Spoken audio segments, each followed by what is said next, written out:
Alors, j'écoutais à la radio ce matin un exposé, je crois que c'était dans les grandes gueules ou ailleurs, je ne sais plus très bien. Et on opposait communautarisme et nationalisme. Ça me paraît assez intéressant comme opposition. Le nationalisme, quelque part, c'est le refus des communautarismes. Et le communautarisme, c'est la mise en question du nationalisme.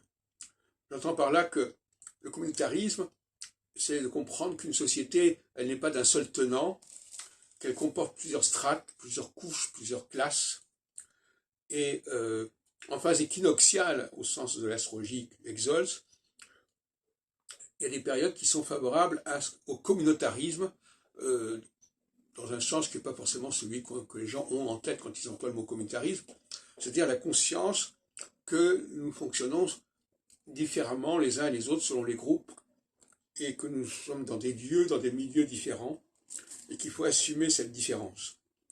A contrario, le nationalisme, qui correspond plutôt à la phase solsticiale, c'est le moment où on essaye d'être plutôt dans le centripète que dans le centrifuge, et à ce moment-là, on va mettre l'accent sur ce qui est commun, ou actuellement l'acceptation d'un ciment commun qui va transcender les différences des uns et des autres.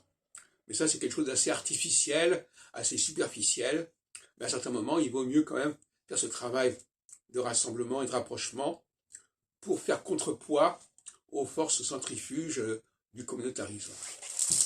Mais d'une certaine manière, le communautarisme correspond plus à une réalité et le nationalisme plus à une sorte de refus de réalité quelque part. Ou plus exactement une volonté de créer une nouvelle réalité qui se substitue aux anciennes réalités.